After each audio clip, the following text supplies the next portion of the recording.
So let's start off by looking at Azure Kubernetes services. I'm going to go into the create a resource and I'm going to go under containers. Now we can see Kubernetes services right off of the popular list here, but I'll go under containers because we're going to be talking about container instances in a little bit. But let's go into Kubernetes service. Now, this is the standard tab format for creating resources. Now, remember I said in a previous video that Kubernetes runs on virtual machines. It's basically an abstraction or an orchestration layer on top of a virtual machine. So I'm going to call this new cubes. Give it a resource group name that you want, and then new cube. Again, this is a cluster name. So now we're creating a cluster of virtual machines, and it's going to be running in a resource group. Now, virtual machines are sensitive. The price is sensitive to different regions. I'm going to choose a Canadian region here. You can choose whatever region is good for you, but for testing purposes, you may want to choose one of the more inexpensive regions.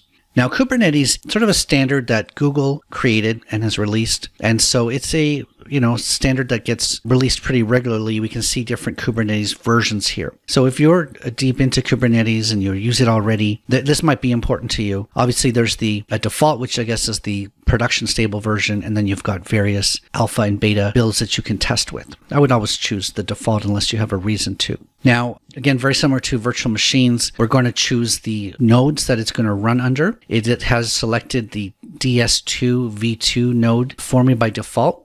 Now, you'll see that each node is going to cost me $130 a month. So this is the kind of thing that can get expensive for just playing around. Now, certainly I'm not aware that there are restrictions on the scaling for even using some of the B series.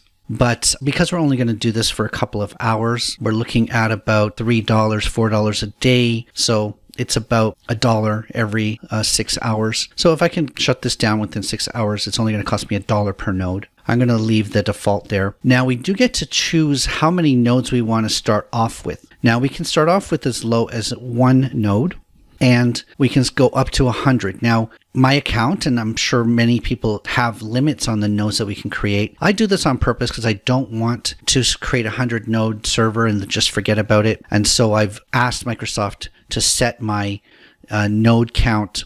In this particular instance, Canada Central, it's in 10. You do it by region. So I can lower this. Since this is a 2-core server, maximum number of nodes I can do is 5, I suppose, as long as I have no other servers running in that. So I'm going to leave this at 3.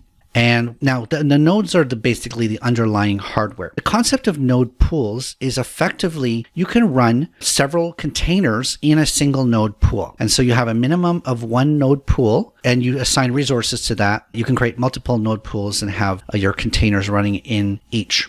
So as we can see, we've got a single pool already, and it's taking up all 3 of the nodes that we've assigned. If we were to add another pool, we would have to divide the resources between them. This concept of virtual nodes, now we're going to talk about Azure container instances in a moment, but scaling a virtual machine, we've seen in previous videos that it takes several minutes for a brand new virtual machine to be created. And then we have to then deploy the image to that virtual machine for the cluster for Kubernetes. So ACI is theoretically a much faster deployment model. And so what they're calling burstable scaling, if you really need some performance, you can't afford to wait even 5 minutes for that to come online. This is a concept of burstable scaling that you can use using ACI. We're going to leave that disabled for now.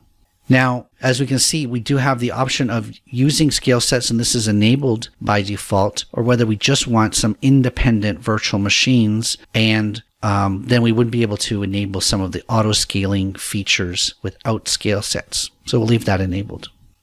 We do have role-based access control enabled, which means we can start to assign users various roles to manage this cube. So basically leave that enabled. Go into networking next. Now, since this is a virtual machine and as scale set as we saw, we're going to create a brand new network here. We're going to create a network security group to do security. And we may want to set up some basic DNS settings so that we can connect to this cluster using a common name, the host name effectively. Load balancing is set to standard by default. We're not using public IP addresses with this. And we're going to leave all the defaults in terms of network policies and application routing.